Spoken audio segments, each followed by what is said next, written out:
गई ऐसा लगता तो नहीं है।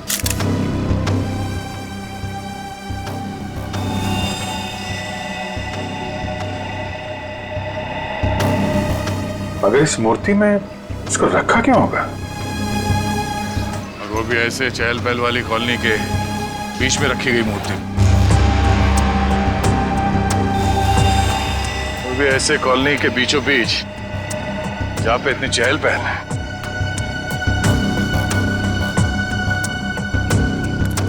सर कॉलोनी के लोग काफी घबराए हुए हैं। किसी को नहीं पता है लाश किसकी। और सर इस कॉलोनी से कोई गायब भी नहीं हुआ है। चल देखते हैं। आप लोग प्लीज इन बच्चों को अंदर घर भेज दीजिएगा। ये सब देखना सुनना इनके लिए अच्छा नहीं। प्लीज बच्चों घर जाके खेलो, जाओ। माँ, आजोबा की मूर्ति में क्या था और उससे इतनी बदबू क्यों आ रही थी? घर आके बताती हूँ। बच्चों मम्मी की बात सुनना चाहिए। हा? जाओ घर के अंदर जाओ। आपके बच्चे ने कहा कि ये मूर्ति उनके दादाजी की? जी, मेरे पिताजी की मूर्ति थी। सुमित प्रकाश नाम था उनका। उनकी मूर्ति क्यों बनवाई थी? मेरे पति एक इंजीनियर और साइंटिस्ट थे। सूखे इलाकों के लिए उन्होंने एक नई सिंचाई पद्धति का आविष्कार किया था। इसी से खुश होकर गवर्नमेंट ने उन्हें ये जमीन दान में दी थी। और सुमित जी इतने महान थे कि उन्होंने वो जमीन कॉलोनी को दान कर दी थी और हमने उसी जमीन पर ये बच्चों के लिए ये पार्क बनवा दिया। इसीलिए हमने उनके सम्मान में इस पार्क में उनकी मूर्ति लगवाई। देखिए, ऐसा लगता है कि किसी ने हाल में इस लाश को मूर्ति में छिपाया है। हाँ, कुछ महीनों पहले। आप लोग बता सकते हैं कि मूर्ति यहाँ कब लगाई गई थी? क्योंकि शायद लाश को उसी वक्त अंदर रखा गया था। ये क्या कह रहे हैं सर? ऐसा हो ही नहीं सकता। सुमित जी जिस साल गुजर गए उसी साल ये मूर्ति वहां लगवाई गई थी। कम से कम 39 साल हो गए। 39 साल पहले? तो ये हो सकता है कि जब हाल फिलहाल में मूर्ति बदली गई हो या फिर इसकी मरम्मत की गई हो तब ये लाश इसमें डाल दी गई हो। जी नहीं, जब से ये मूर्ति लगवाई गई है तब से ना इसकी मरम्मत हुई है और ना इसे बदला गया। ऐसे कैसे हो सकता है? कुछ महीनों पहले मरे हुए आदमी की लाश इतनी पुरानी मूर्ति के अंदर कैसे हो सकता है? शायद ऐसा हुआ हो कि रात के अंधेरे में ये काम हुआ हो पर आप लोगों को पता नहीं चला। पूर्वी, जरा वॉचमैन से पता कर। सर इस कॉलोनी में करीब 200 फैमिलीज रहती है। अगर किसी ने रात को पुतला बदला होता, किसी ने तो देखा होता, लेकिन यहाँ तो किसी ने कुछ देखा ही नहीं। सर यहाँ पर 2 वॉचमैन हैं। एक दिन में ड्यूटी करता है और एक रात में। और दोनों का ही कहना है कि किसी ने भी मरम्मत का काम होते हुए नहीं देखा। कमाल है, अगर कोई काम हुआ नहीं है तो फिर ये लाश मूर्ति के अंदर आई कैसे है? सचिन, 39 साल पहले ये ब्रॉन्ज की मूर्ति खड़ी की गई हो, तब से लेकर आज तक ना किसी ने उसकी मरम्मत की ना उस मूर्ति को बदल दिया। हाँ सर, 1976 की बात है सर। हाँ, और आज उस ब्रॉन्ज के पुतले के अंदर मिलती है एक लाश और कॉलोनी के 40 लोग कहते हैं कि उन्होंने कुछ देखा तक नहीं। कैसे हो सकता है मूर्ति के अंदर लाश? 2 ही तरीके आते हैं मेरे दिमाग में। एक, या तो पुरानी मूर्ति के अंदर लाश रखी या फिर नई मूर्ति बनाकर उसके अंदर लाश डालकर उस नई मूर्ति को पुरानी मूर्ति की जगह रखी गई और पुरानी मूर्ति गायब कर दी गई होगी। सर लेकिन ब्रॉन्ज की नई मूर्ति बनाने के लिए तो कई दौर से गुजरना पड़ा होगा। पहले तो उसने प्लास्टर ऑफ पेरिस का ढांचा तैयार किया होगा, फिर उस ढांचे से उसने नया सांचा तैयार किया होगा और फिर कम से कम 1200 डिग्री सेल्सियस पे उसने उस ब्रॉन्ज को पिघलाकर उसमें डाला होगा और फिर उसके टुकड़े किए होंगे। टुकड़ों को फिर वेल्डिंग करके जोड़ा गया होगा। फिर मूर्ति तैयार होगी तो उसे खड़ा कर दिया गया होगा। ये कुछ चुटकी भर में थोड़ी होता है। बहुत टाइम लगा होगा, बहुत टाइम लगा होगा। और सर लाश को मूर्ति में रखा गया होगा, मूर्ति को कॉलोनी में लाया गया होगा और फिर पुरानी मूर्ति की जगह रखा गया होगा। पूर्वी, इतनी बड़ी मूर्ति कोई गोदी में उठाकर तो नहीं ला सकता। उसे लाने के लिए ट्रक या फिर कोई बड़ी गाड़ी लाई होगी। उसके साथ साथ उसे खड़े करने के लिए क्रेन लाया गया होगा। इतना सब अगर हुआ है फिर भी कॉलोनी के लोग कहते हैं कि उन्हें कुछ मालूम नहीं, ऐसा कुछ हुआ ही नहीं। सर फिर तो पहला वाला तरीका इस्तेमाल किया गया होगा सर। बॉडी को कॉलोनी में लाया गया होगा और फिर मूर्ति में रख दिया गया होगा। पंकज, मूर्ति को लेटाया गया होगा, उसके बाद उसके अंदर लाश को रखा गया होगा और फिर उसे खड़ा भी किया होगा। कैसे हो सकता है, कैसे हो सकता है ये? सर, इतना अजीब तरीका लाश को ठिकाने लगाने का, खूनी को ये सब करने की जरूरत क्या थी?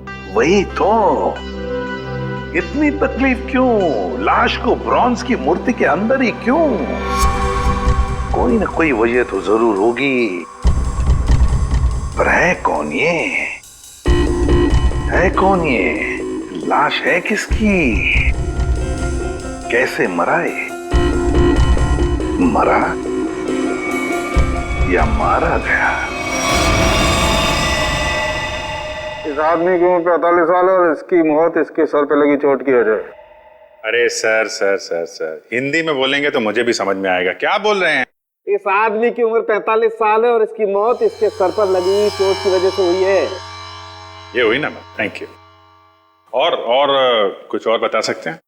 कोई जादू है, चुटकी बजाऊंगा हो जाएगा? अरे कोई जादू है जो चुटकी बजाऊंगा सब कुछ हो जाएगा? मन तो करता है चुटकी बजा दूं और ये आदमी गायब हो जाए। क्या बोले तुम? मतलब मैं कह रहा था साड़ुंके साहब, आप चुटकी बजा दे तो केस सॉल्व हो जाएगा। कितना किया है, ये तो कुछ भी नहीं है। हाँ, लेकिन अभी मेरा चुटकी बजाने का मूड नहीं। ठीक है, तो मैं उधर बजा लेता हूँ चुटकी। किधर चले जाते हैं? हाँ देखिए आप, तारिका जी।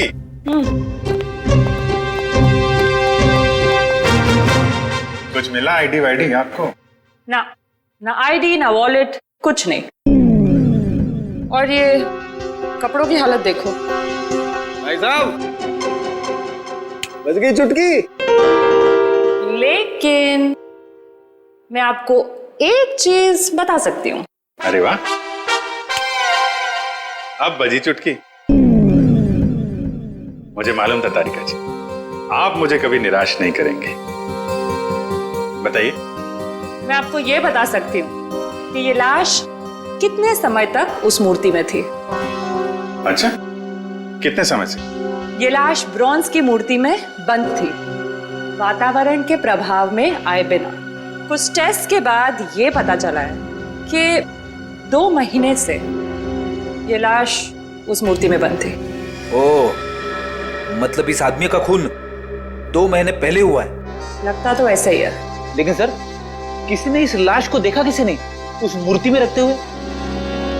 कॉलोनी वाले बता रहे थे कि मूर्ति 39 साल पुरानी है। डॉक्टर साहब, आप ये बता सकते हैं ये मूर्ति नई है या पुरानी है? ये मूर्ति 39 साल पुरानी नहीं है, नई है। ओह, मतलब इस मूर्ति को वहां पे ट्रक में लाया गया होगा। किसी ने ट्रक को देखा कैसे नहीं? मुझे नहीं पता।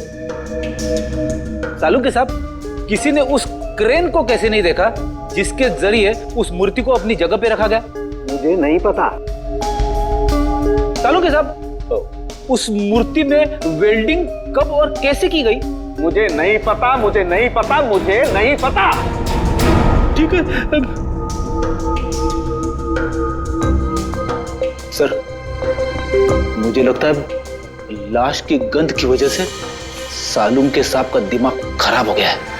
क्या बोल रहा है? क्या बोल रहा है? क्या बोल रहा है? क्या बोल रहा है? देखो, मुझे परेशान मत करो, मुझे इस लाश का चेहरा भी बनाना है। Don't disturb me. सर, आपसे कोई सवाल नहीं करेंगे, आप चेहरा बनाइए। चलो, एक बात तो ये पता चल गई कि मूर्ति नई है और किसी ने उसमें लाश रखी है। और कैसे सर? कैसे और कब का पता बाद में लगाएंगे। पहले ये पता लगाना है कि ये नई मूर्ति बनाई किसने।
दुकान में तो कोई नहीं दिख रहा। वाह, एक खूबसूरत लड़की मेरे दुकान पे। सीआईडी से हूँ मैं। तो क्या हुआ? लगता है तुम्हारा दिमाग ठिकाने पे नहीं है मिस्टर कुमार। क्या? कुमार? मैं किसी कुमार सुमार को नहीं जानता और न मैं कुमार सुमार हूँ। तुम निशित कुमार नहीं हो जिसकी ये दुकान है? ओ, इस दुकान के पहले वाले मालिक निशित कुमार, उनकी बात कर रहे हैं ना? पहले वाला मालिक? हाँ, निशित कुमार का 2 महीने पहले खून हो गया।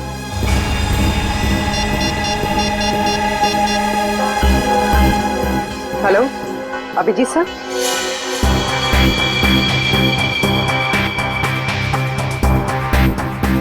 तारिका, बन गया ना चेहरा?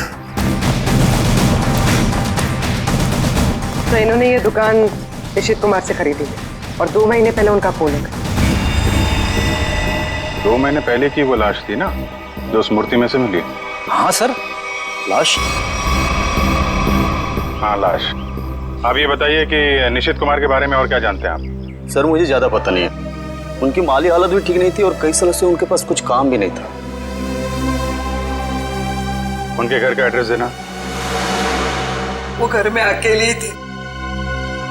जब मैं बाहर से आई तो देखा चोरों ने उनका गला काट दिया था।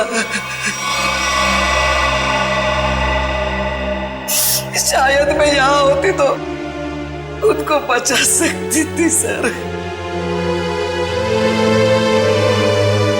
हम आपकी तकलीफ समझ सकते हैं अर्चना जी, पर क्या आप बता सकती हैं कि क्या क्या चोरी हुआ था? कुछ नहीं, चुराने के लिए आई ही क्या घर में? कुछ नहीं था और अब भी नहीं है। आपके पति जो मूर्तियां बनाते थे वो किनके लिए बनाते थे? मेरा मतलब है उनके क्लाइंट्स कौन कौन थे? मुझे पता नहीं, लेकिन उनकी सारी चीजें वो अलमारी में रखते थे। हम वो अलमारी देख सकते हैं? जी। अलमारी देख लो जरा।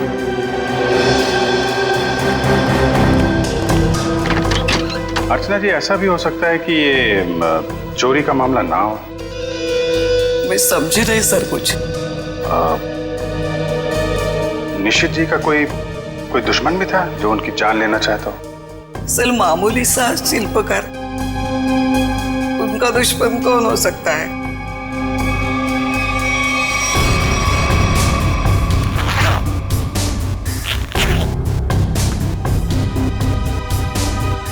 सर, हाँ बेट। इस फाइल में मूर्तियों की बहुत सारी न्यूज़पेपर कटिंग है सर। वो जो सारी मूर्ति बनाते थे ना, उसका सारा रिकॉर्ड इसी फाइल में रखते थे। और सर, ये देखिए। तो ये मामला है, सुमित जी की मूर्ति भी इन्होंने बनाई थी 1976 में। अर्चना जी, मूर्ति बनाने वाले अक्सर अपनी बनाई हुई मूर्तियों का एक ढांचा अपने पास रखते हैं कि अगर मूर्ति टूट फूट जाए तो दोबारा बना सके। निशित जी भी ऐसा करते थे क्या? हाँ हाँ, उसके वो सारे ढांचे पिछले बाजू रखते थे। हम वो जगह देखना चाहेंगे।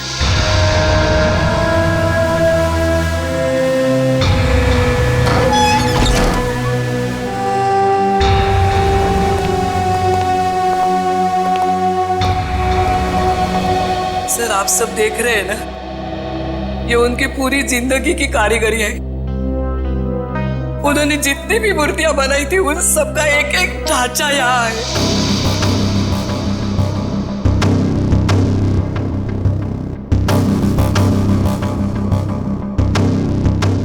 वो वाला नहीं दिख रहा है? कौन सा वाला? वो सुमित जी की जो मूर्ति का ढांचा, वो उस तरफ होना चाहिए।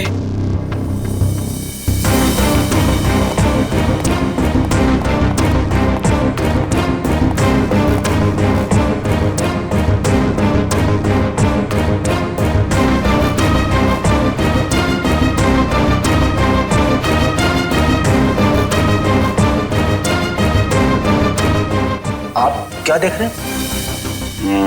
ये मिट्टी देख रहे हो? यहाँ पे कोई ढांचा था जो अब नहीं है। अर्चना जी, हाँ वो सुमित कुमार जी की मूर्ति का ढांचा यहीं पे था? हाँ यही था। ले गए। सर आपका मतलब उन चोरों से थे नहीं? सुमित कुमार जी की मूर्ति का ढांचा चोर चुरा के ले गए। ऋषि जी का खून इस ढांचे की वजह से हुआ है। लेकिन सर, सुमित जी की मूर्ति का ढांचा चुरा के चोर क्या करेंगे? उस ढांचे की मदद से सुमित जी की नई मूर्ति बनाई गई और उस लाश को उसमें डाल दिया गया। लेकिन सर हमें कैसे पता चलेगा वो लाश किसकी है? साड़ू के साहब लगे हैं ना लाश का चेहरा बनाने में। एक बार चेहरा बन जाए सारी कहानी सामने आ जाएगी। हाँ डॉक्टर साहब, बन गया चेहरा?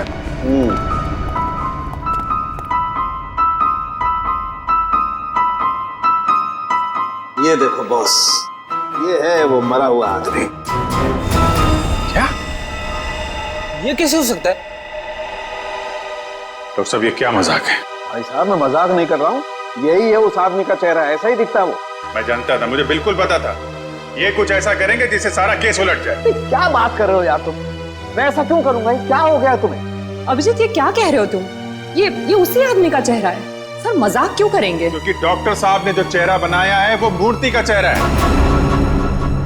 सुमित जी का चेहरा है जो 39 साल पहले मर चुके हैं। इस चेहरे में सिर्फ मूंछ लगाना बाकी है। क्या बात कर रहे हो? ये आप बताइए, आपने बनाया है चेहरा? तो मैंने तो वही बनाया है जो मुझे खोपड़ी ने बताया। मैंने तो मूर्ति देखी भी नहीं है यार। तो आप देख लीजिए, ये मूर्ति है। ये तो वाकई वही चेहरा है जो मैंने बताया। ऐसा कैसे हो सकता है? सर, ये आदमी 39 साल पहले मर चुका है। आज जिंदा होता तो 80 साल का होता। और आपने कहा था ना कि ये मरा हुआ आदमी 45 साल का। कैसे पॉसिबल है? आई एम सॉरी बॉस, मुझे छुट्टी चाहिए। वो आप देखो सर। पहले हम ये पता लगाने की कोशिश कर रहे थे कि लाश को मूर्ति में रखा कैसे गया। अब हमें ये पता लगाना है कि सुमित जी की लाश सुमित जी की मूर्ति में आई कैसे। उसके बारे में देखिए, उसी के बारे में हम लोग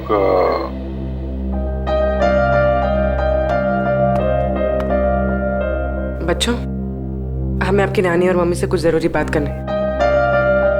और बातें ऐसी हैं जो आप लोगों को नहीं सुननी चाहिए। तो आप लोग प्लीज अंदर जाइए। क्यों? हम क्यों नहीं सुन सकते? ये बड़ों की बातें हैं, बच्चों का कोई काम नहीं। हमें पता है, हमारे आजोबा की मूर्ति में से लाश मिली है ना। आप उसी के बारे में बात करने आए हो ना? हाँ, और कुछ जरूरी बातें हैं। आप लोग अच्छे बच्चे हो ना? हो ना? प्लीज अंदर जाओ।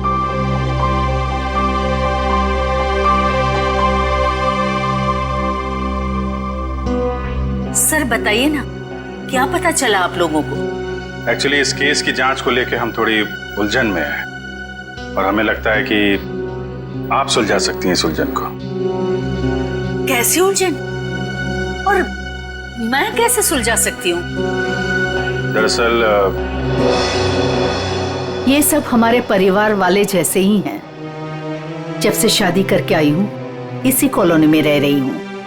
ये लोग सब कुछ जानते हैं। आपको जो कुछ भी कहना है इनके सामने कह सकते हैं। ठीक है। आपके पति सुमित जी को गुजरे हुए करीब 39 साल हो गए, है ना? लेकिन सुमित जी की मूर्ति में से हमें जो लाश मिली है वो सुमित जी की है।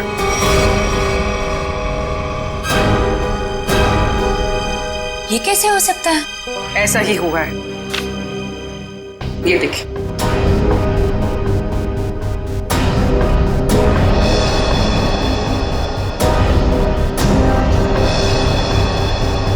इतने यकीन के साथ आप ये कैसे कह सकते हैं? हाँ, ये हो ही नहीं सकता। जरूर कुछ भूल हुई है आप लोगों से। कोई भूल नहीं हुई। ये एक साइंटिफिक मेथड है जिसमें लाश की खोपड़ी का चेहरा बनाया गया है और यही चेहरा बना है सुमित जी का। लेकिन मेरे पिताजी की लाश कैसे आ सकती है? ये मुमकिन नहीं है। वही तो, लाश की उम्र करीब 45 साल की है। आपके पिताजी जिंदा होते तो 80 साल के ऊपर के होते। अब बात यह है कि 80 साल का आदमी 45 साल का कैसे हो गया?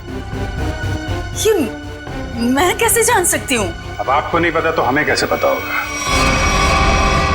चेहरा तो बिल्कुल आपके पति का ही है। सर, उनकी मौत के बाद उनका अंतिम संस्कार मैंने ही किया था।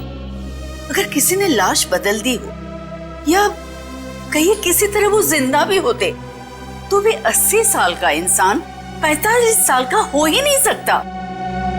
वही तो, यही बात हमें परेशान कर रही है।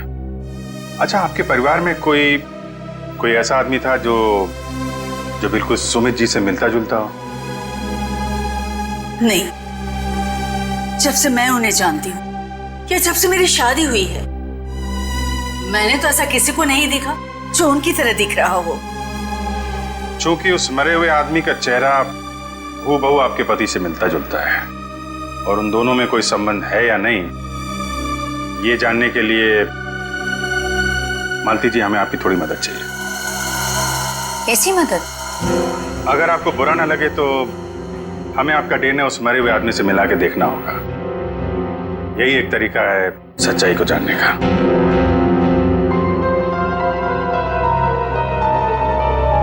ठीक है, मैं तैयार हूँ, क्योंकि हम भी इस सवाल का जवाब चाहते हैं।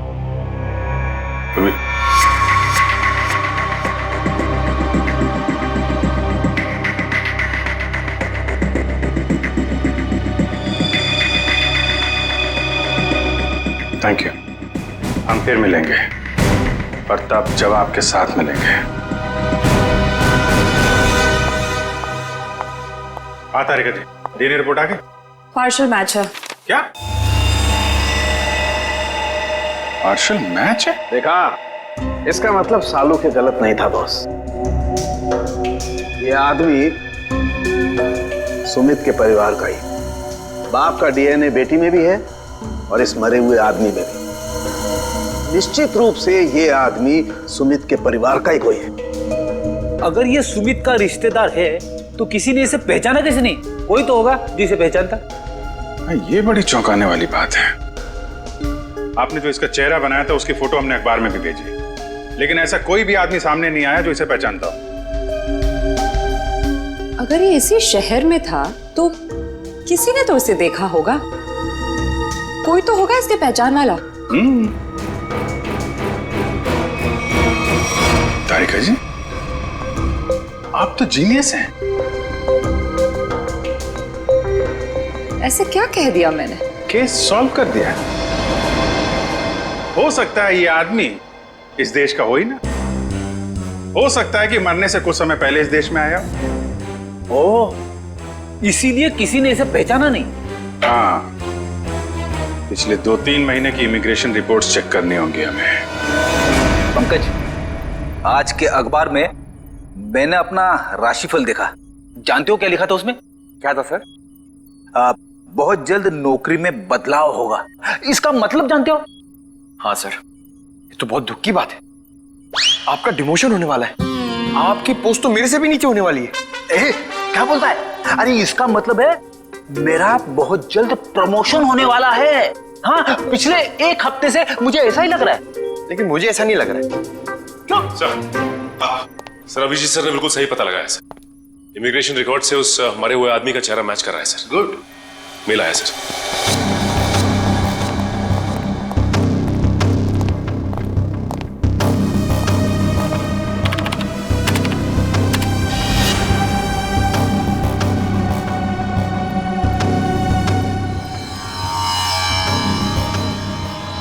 सचिन, ये तो बिल्कुल सुमित जैसे ही दिखता है। इसका नाम ब्रेंडन है, उम्र 45 साल और 2 महीने पहले यूके से आया था सर। मतलब आते ही मौत हो गई उसकी। सर, इसका नाम तो अंग्रेजों जैसा है पर लगता है इंडियन है। इस ब्रेंडन का घर का पता, फोन नंबर कुछ है? हाँ सर, जरूर। पूर्वी, इस नंबर पे फोन करो। घर का ही फोन नंबर होगा ही। उसके माता पिता से बात करो, मगर सावधानी से। शायद उन बेचारों को पता भी नहीं होगा ब्रेंडन के साथ क्या हुआ है। और देखो बातचीत में कुछ पता चलता है क्या इस ब्रेंडन के बारे में? सर। हाँ सर, मैं सीआईडी छोड़ रहा हूं, अब और बर्दाश्त नहीं होता, मैं पागल हो जाऊंगा। क्यों, ऐसा क्या हो गया? इस केस में बहुत कंफ्यूजन है और सबसे बड़ी बात तो यह है कि वो आदमी अंग्रेज निकला। मेरा दिमाग फट जाएगा सर। मैं भी छुट्टी पे जा रहा हूं सालू के साहब के साथ। अभी जाओ इसी वक्त। बोरिया भी सरा बांधो, निकल जाओ सीआईडी से, जाओ। और कुछ समय बिताओ अपनी बीवी के साथ, शायद कुछ अकल आ जाएगी। जाओ। सर, आपका राशिफल तो सही निकला। नौकरी में बदलाव, मतलब आपका रेजिग्नेशन, इस्तीफा।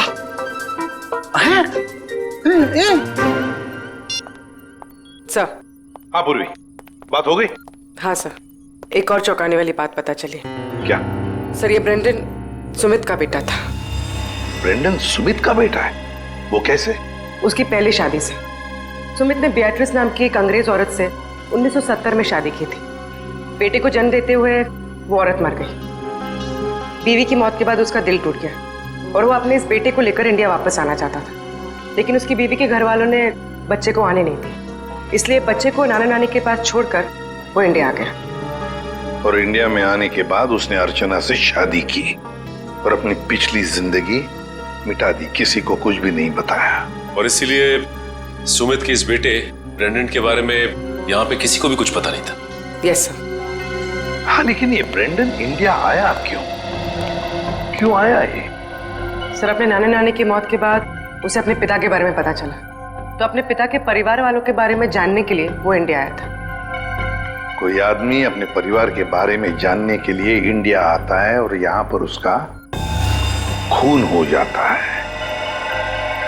नहीं नहीं नहीं नहीं, ये कोई और ही चक्कर है।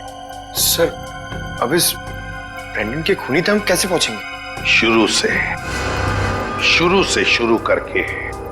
सॉरी सर, आपका मतलब क्या था? एयरपोर्ट से पंकज, एयरपोर्ट से। जैसे ब्रेंडन एयरपोर्ट पर उतरा, पता लगाएंगे वो कहां गया, कैसे गया, किससे मिला।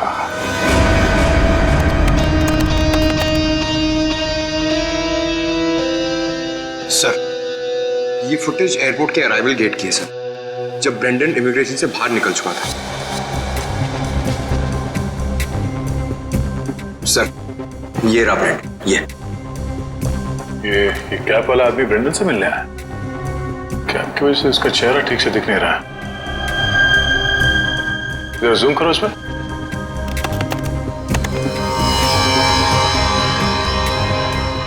ऐसा लगता है कि जानबूझकर ये आदमी अपना चेहरा छुपा रहा है।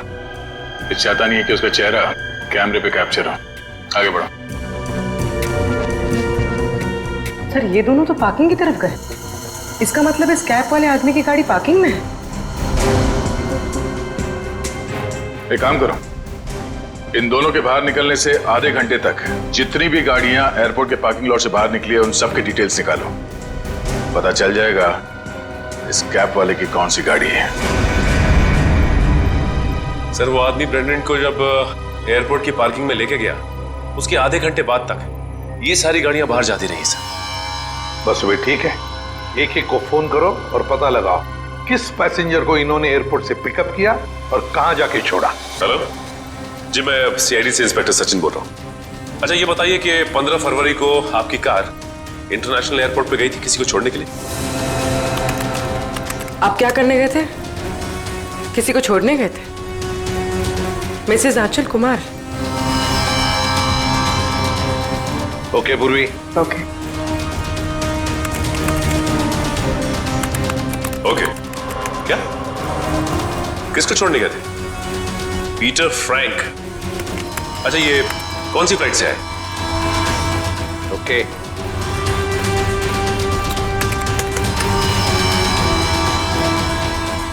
मिस्टर डिसिल्वा,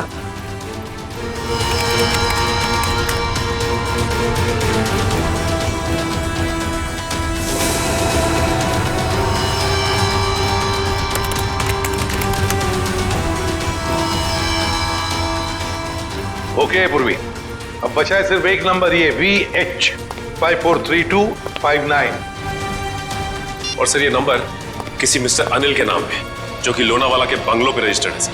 लेकिन ये आदमी फोन नहीं उठा रहा है सर। फोन नहीं उठा रहा है? लगता है ये अनिल ही पिकअप करने आया था ब्रेंडन को एयरपोर्ट पर। सर कहीं इस अनिल ने ही तो ब्रेंडन का खून नहीं किया?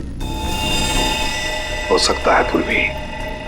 एक बात तो पक्की है, इस अनिल का जरूर कोई ना कोई संबंध है ब्रेंडन के खून के साथ। सरकार के रजिस्ट्रेशन के हिसाब से अनिल जी का घर यही है। काफी पैसे वाला लगता है ये अनिल जी। इतना बड़ा बंगला, वो कार। लेकिन इस अनिल जी को ब्रेंडन से क्या काम पड़ गया? सर मुझे तो लगता है कि इस ब्रेंडन को इंडिया में कोई जानता ही नहीं होगा। तो ब्रेंडन को इंडिया में कोई जानता नहीं था तो ये अनिल एयरपोर्ट क्यों गया था उन्हें लेने? उसके बाद ये ब्रेंडन गायब कहाँ हो गया? कोई दरवाजा खोल क्यों नहीं रहा? जी कौन है आप लोग और क्या चाहिए? आपके मालिक अनिल जी से मिलना है। कहाँ है वो? वो नहीं है। आप क्यों पूछ रहे साहब? देखिए बेमतलब परेशान मत करिए, नहीं तो अभी पुलिस को फोन कर देंगे। हम लोग CID से हैं। CID? CID कहाँ से?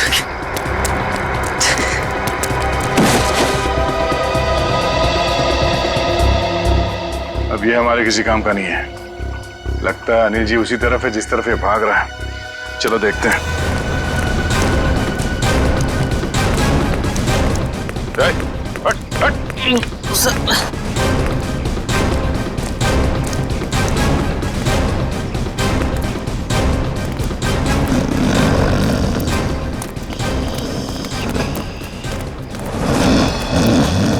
लगता है यही अनिल जी है। अनिल जी, मालिक और नौकर एक साथ शराब पी रहे थे यहाँ पे। अनिल जी, अनिल जी, जी हम ये जानने आए हैं कि कुछ महीने पहले आप ब्रेंडन को एयरपोर्ट से लेकर कहाँ गए थे? एयरपोर्ट?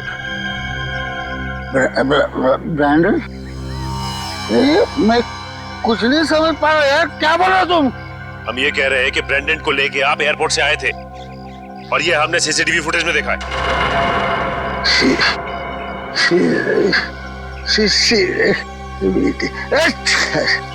अनिल जी, आपकी कार कौन सी है?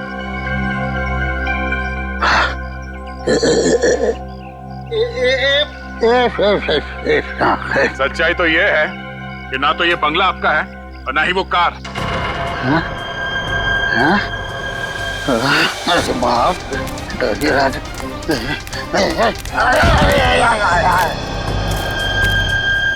अब सच बताओ। सर मैं कुछ नहीं जानता सर मैं तो एक मामूली सा वॉचमैन हूँ सर, वॉचमैन। ये मेरा मालिक है ना, मालिक, उसने अपना बंगला और कार मेरे नाम पर कर दिया सर। ये मेरा कुछ भी नहीं है सर। तो फिर किसका है?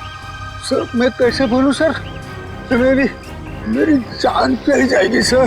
देखो तुम चिंता मत करो, कुछ नहीं होगा तुम्हें। सिर्फ ये बताओ किसने कहा था तुम्हें ये सब करने के लिए? क्या बात है, आप लोगों ने हमें यहाँ क्यों बुलाया? कुछ पता चला क्या? हाँ, एक चौंकाने वाली कहानी। ये कहानी हम आप लोगों को भी सुनाते हैं। इस कहानी को हम वहां से शुरू करते हैं जब सुमित जी को सरकार ने जमीन दान दिया था। उस जमीन में सिर्फ एक छोटा सा गार्डन नहीं था, बल्कि वो जमीन भी था जिसपे आज मॉल बना हुआ है आपके कॉलोनी के पीछे। लेकिन इस बात का पता हमें क्यों नहीं चला?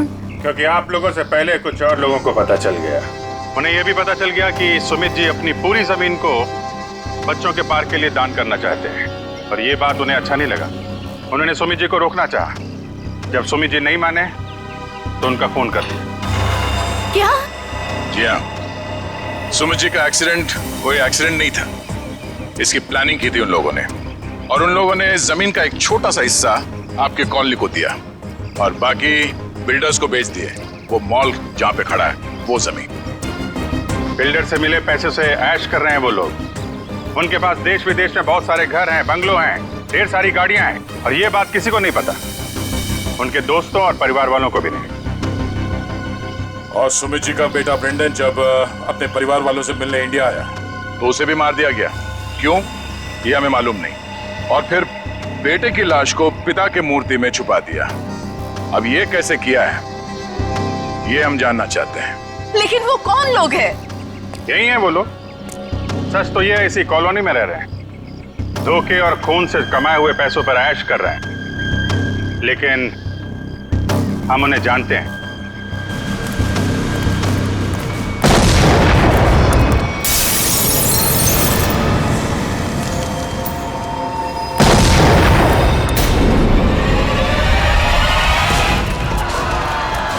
अजय, अजय को भेजाइए जल्दी।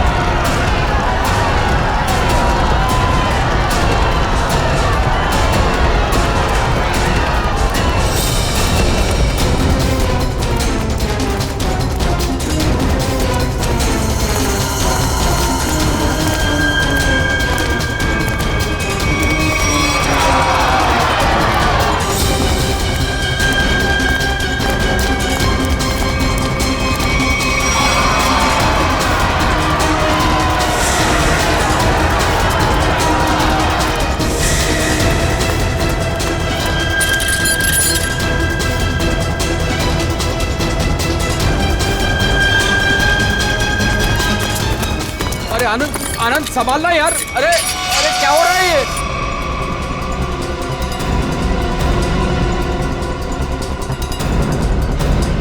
कहाँ भाग रहे हो? अरे सर उतारिए हम लोगों को। सर मर जाएंगे हम। सर नीचे उतारिए प्लीज। सर हमने तो तुम दोनों का नाम भी नहीं लिया था। हाँ, मगर तुम लोगों के लोनावले वाले बंगले पे गए थे हम लोग। नीचे उतारिए ना।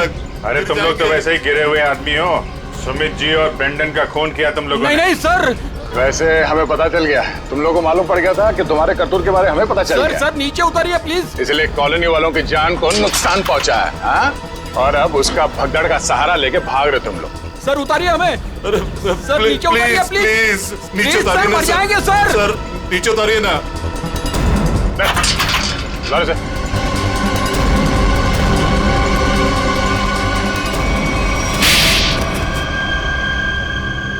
लेकिन वो तो आपके दोस्त थे, फिर आपने उनको क्यों मार दिया? क्योंकि इनके लिए पैसा दोस्ती से ज्यादा मायने रखता है। लेकिन ब्रेंडन को क्यों मारा? सर एक्चुअली हम उसे मारना नहीं चाहते थे। हम उसे एयरपोर्ट से सीधा हमारे खाली पड़े हुए फ्लैट पे लेके गए। हमने सोचा था हम उसके बाप के मरने की झूठी कहानियां सुनाकर उसको यूके वापस भेज देंगे, और उसने हमारी वो बातें सुन ली थी जिसमें हमने सुमित को मारने का जिक्र किया था। इसके लिए उसको मारा सर। लेकिन उसकी लाश मूर्ति में क्यों छुपाई? हम नहीं चाहते थे कि उसकी लाश किसी भी हालत में सीआईडी को मिले। अगर हम उसे जलाते, दफनाते या किसी तालाब झील में उसकी लाश छोड़ देते तो एक न एक दिन तो लाश मिल ही जाती ना। फिर तो हम पकड़े जाते। इसलिए हमने उसकी लाश सुमित की मूर्ति के अंदर डाल दी थी ताकि कोई ढूंढ ना सके। इसीलिए तुम लोगों ने निशित को मार दिया, उसके गोडाउन से सुमित जी के पुतले का ढांचा को चुरा लिया और नई मूर्ति बनाई। हाँ? लेकिन तुम लोगों ने मूर्ति जब बदली तो कॉलोनी वालों को कैसे नहीं पता चला? वो सर, हमने एक दिन पूरे कॉलोनी वालों को रात के खाने की दावत दी थी और हमने उनके खाने में नींद की गोलियां डाल दी थी। अच्छा, जब सारी कॉलोनी सो गई तो पुरानी मूर्ति की जगह नई मूर्ति रख दी। अगर अवनी अपने कार से उस मूर्ति को ठोकर नहीं मारती तो इनके काले कारनामों से पर्दा नहीं हटता। लेकिन सच्चाई में एक ताकत होती है जो कभी छुपती नहीं, और जुर्म में भी वही कमजोरी होती है, वो भी कभी छुपती नहीं। इन्हें हमारे हवाले कर दीजिए, इन्हें सजा अब हम देंगे। हाँ सर, इन्होंने हमें धोखा दिया है, ये हमारे गुनहगार है। नहीं सर, हमें अरेस्ट कर दो, ये लोग मार डालेंगे। हमें अरेस्ट कर लीजिए सर। तुम्हें सजा देने का हक अगर हमारे हाथ में होता तो हम तुम्हें इनके हवाले कर देते। हमारे हाथ बंधे हुए हैं, वरना निखिल, पंकज ले जाओ इन्हें।